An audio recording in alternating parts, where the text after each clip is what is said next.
नमस्कार, मेरी चैनल पे आप सबका स्वागत है। जय माता जी। फ्रेंड, आज नवरात्रि के 9वां दिन है, माँ सिद्धिदात्री का दिन है। हमने 9 दिन बहुत पूजा पाठ की, माता जी से हमने बहुत आशीष ली, बहुत एनर्जी पाई, माता जी से बहुत आशीर्वाद लिए। आज 9वां दिन है, तो मैं माता जी की स्तुति और माता जी की कथा सुना रही हूँ। पहले तो आपको श्लोक सुनाती हूँ। या देवी सर्वभूतेषु माँ सिद्धिदात्री रूपेण संस्थिता नमस्तस्ये नमस्तस्ये नमस्तस्ये नमो नमः। એનો અર્થ એ થાય છે, हे माँ सर्वत्र विराजमान और माँ सिद्धिदात्री के रूप में प्रसिद्ध अम्बे, आपको मेरा बार बार प्रणाम है, या मैं आपको बार बार प्रणाम करती हूँ। हे माँ मुझे अपनी कृपा का पात्र बनाओ।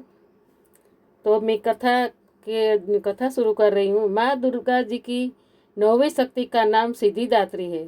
ये सभी प्रकार की सिद्धियों को देने वाली है।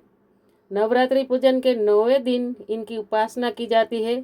इस दिन शास्त्रीय विधि विधान और पूर्ण निष्ठा के साथ साधना करने वाले साधक को सभी सिद्धियों की प्राप्ति हो जाती है। सृष्टि में कुछ भी उसके लिए अगम्य नहीं रह जाता है।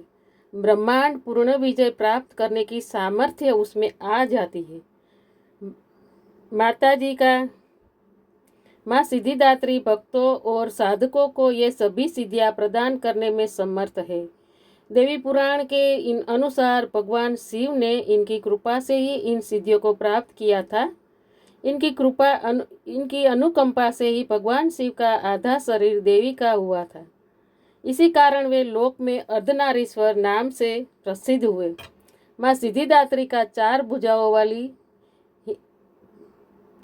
वाली है। इनका वाहन सिंह है।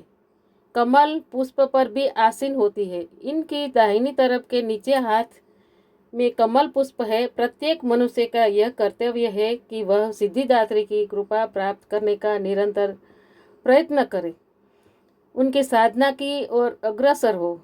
इनकी कृपा से अनंत दुख रूप संसार से निर्लिप्त रहकर सारे सुखों का भोग करता हुआ वह मोक्ष को प्राप्त कर सकता है। नवदुर्गाओं में माँ सिद्धिदात्री अंतिम है। अन्य 8 दुर्गाओं की पूजा उपासना शास्त्रीय विधि विधान के अनुसार करते हुए भक्त दुर्गा पूजा के 9वें दिन की उपासना में प्रवृत्त होते। इन सिद्धिदात्री माँ उपासना पूर्ण कर लेने के बाद भक्तों और साधकों की लौकिक पारलौकिक सभी प्रकार की कामनाओं की पूर्ति हो जाती है।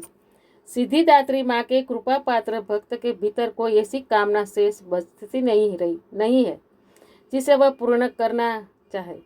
वह सभी सांसारिक इच्छाओं, आवश्यकताओं और स्पृहाओं से ऊपर उठकर मानसिक रूप से माँ भगवती के दिव्य लोकों में विचरण करता हुआ अनेक कृपा रस पीयूष का निरंतर पान करता हुआ विष भोग शून्य हो जाता है।